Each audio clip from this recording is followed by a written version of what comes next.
Hey everybody, happy Sunday. I hope that wherever you are and whatever you're doing, you are having a fantastic day.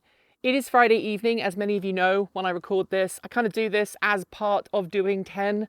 10 is such a long production process that I kind of take time out in the middle of editing and go, I'm just going to come and film the thought of the day. Ashley, our Orpington buff, is playing in the leaves and the wood chips. So if you hear strange rustling, that's what it is. Grace is upset with me because I won't let her out because she's looking to lay an egg. And I don't really want her to lay an egg in the middle of the garden. So she is still in confinement and everybody else is wandering around. And that's not made her very happy at all. And Sally the rooster is being an absolute so-and-so at the moment. I'll tell you about that later in the video. But this right here, in case you don't already know, is our new 2001 Honda Insight. It's not a hybrid. It was converted many years ago into an electric vehicle. So it doesn't have the hybrid drivetrain that it originally left the factory with. It has an EV1 motor in it. So the same motor found in the EV1. In fact, it's still got the General Motors plate on the motor.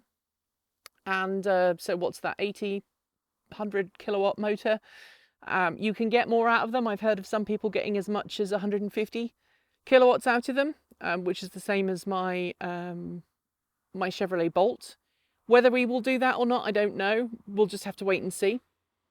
But this arrived at the house on Wednesday. We went down, picked it up from Corvallis where it was living. We brought it back. Yesterday I pumped up the rear suspension.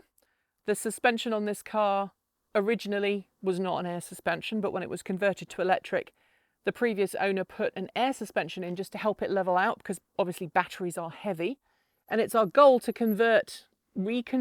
re-engineer it, maybe that's a better word, to a more modern electric vehicle setup. We're going to try and keep that original EV1 motor just because it's an EV1 motor, and that's brilliant, you've got to admit. We're going to try and use off-the-shelf reclaimed components, as it were. So we're going to try and use controllers, open source controllers. We're going to try and rebuild battery packs. I'm not entirely sure if we're going to go, with salvaging 18-650s from laptop batteries and then building them into a pack, or whether we're going to use Nissan Leaf cells or Tesla cells. I haven't decided that yet. Sorry, no off-the-shelf components. I did said off-the-shelf earlier, but no off-the-shelf components. All repurposed, re-engineered, open source stuff. And the idea is that we want to show that it's possible, because we think it is possible. So we'll be converting this with a sensible budget. I know a lot of people have asked, why aren't you taking it to EV West or some of these other companies? And frankly, that's an easy way out. We could, I couldn't, but anybody can give, a big company like EV West a blank check and say, convert this. And that's not what we want here. We want to show that with a little skill, little patience, you can make an EV or convert an EV, or in this case, re-engineer an EV with recycled components, because that's something that's really important to me. Recycling, reusing, repurposing, because it keeps it out of landfill and it ensures that these vehicles can carry on being used for the purpose that they were originally designed for, which is getting you from point A to point B. I clearly cannot speak today. I'm more tired than I thought, but that's not really what I want to talk to you about today. I want to talk to you about the prospect of delivery services and whether you would pay more if you knew that what you were having delivered was going to be delivered in a zero emission way, whether it was by an electric truck, electric car, bicycle, electric bicycle, whatever. Obviously, living out here in the country, we are about 10 miles from the nearest town. We don't get a whole lot in the way of delivery services come out here. I mean, sure, Amazon and the big delivery services will drop packages off. They're regularly dropping packages off for the business, hard drives, camera gear and stuff like that. But when it comes to food, fast food, we don't have deliveries out here. We have to go and get it. But if you live, as most people do, in an urban area or a suburban area, the chances are that you do occasionally have takeout delivered, whether it's, the local pizza place or a big chain, the kebab store around the corner, sometimes maybe even your groceries. And obviously the switch to electric is something that's happening en masse now. Amazon's talking about going electric, and many other companies have electric delivery fleets. I know that there are a couple of pizza places in Portland that have delivery fleets made up of electric vehicles. But I want to know if you would pay extra for that. Would you patronize a business if you knew it had electric delivery as opposed to another business, even if that first business with the electric fleet was a little bit more expensive? So, for example, imagine you've got two pizza places in town, Pizza A and Pizza B. Pizza A doesn't have delivery with an electric vehicle, but Pizza B does, but maybe Pizza B is a little bit more expensive. Would you pay that extra to support the company that's supporting electric vehicles? Do you do that? I'm really curious to know. Leave your thoughts in the comments below. Personally, I think I probably would pay a little bit more. I was thinking about this earlier on. You know, we pay, I think it's 0.7 of a cent more to our local electricity company to ensure that the electricity we get for this house has a zero emission carbon footprint.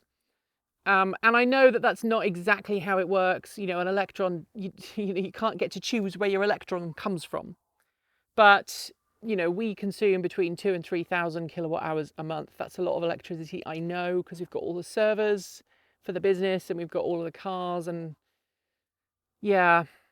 Anyway, of that electricity that we have in our house, 2,000 is about right, 2,000 kilowatt hours, we pay extra to ensure that it comes from a green source. So the electricity company buys 2,000 kilowatt hours of power on our behalf from a green source, and we give them a little bit extra, effectively to ease the cogs, you know, to make sure that that's possible. And I don't mind doing that because it helps ensure that although we do try and be as energy efficient as possible, that we are not directly responsible for that carbon emission there.